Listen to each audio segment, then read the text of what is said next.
बुलेटिनच्या सुरुवातीला आजच्या दिवसातली सगळ्यात मोठी बातमी। राज ठाकरेंनी पंतप्रधान नरेंद्र मोदींकडे काही मागण्या केल्यात। मोदींकडून महाराष्ट्राला 3 अपेक्षा आहेत असं राज ठाकरे म्हणाले।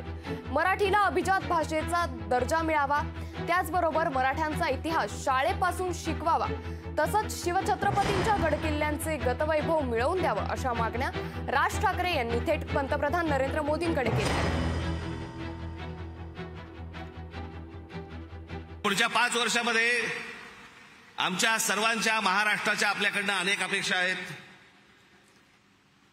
त्या मला फक्त अपेक्षा आपल्या समोर फक्त बोलून दाखवायच्या आहेत। याच्यापेक्षा मला कुठचंही लंबचौडं भाषण नाही करायचंय।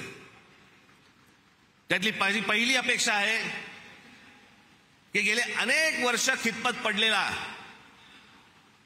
मराठी भाषेला अभिजात भाषेचा दर्जा मिळावा, ही गोष्ट आपण पंतप्रधान झाल्यानंतर मराठीला तो सन्मान मिळेल अशी मी मोदीजींकडे अपेक्षा व्यक्त करतो आणि ती होईल, तितक्याच धाडसाने ती होईल अशी मला खात्री। दुसरा विषय, कारण बाकीचे कसं आहे, बाकीच्या सगळ्या गोष्टी महाराष्ट्रामध्ये करण्यासाठी म्हणून आमचे देवेंद्रजी आहेत, एकनाथराव आहेत, अजितदादा आहेत, बाकीचे करतील। पण या देशाच्या अभ्यासक्रमामध्ये या देशावरती साधारणपणे 1000 वर्ष परकीयांनी राज्य केलं, पण त्या 1000 वर्षांमधली 1400 वर्ष हे मराठा साम्राज्य होतं या संपूर्ण हिंद भूमीवरती। त्या मराठा साम्राज्याचा इतिहास हा शालेय शिक्षणामध्ये मुलांना लहानपणापासून शिकवला जावा की जेणेपासून हा देश कसा उभा राहिला हे या अख्ख्या देशातल्या मुलांना आणि भविष्यातल्या पिढ्यांना कळेल। तिसरी गोष्ट, समुद्रामध्ये शिवछत्रपतींचा पुतळा कधी उभा राहील नाही राहील मला माहिती नाही,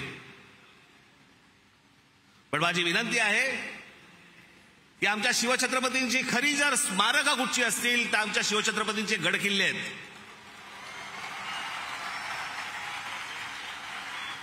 आणि या गडकिल्ल्यांना पूर्वीचं ऐतिहासिक वैभव प्राप्त करून देण्यासाठी म्हणून आंतरराष्ट्रीय दर्जाची एक समिती नेमावी।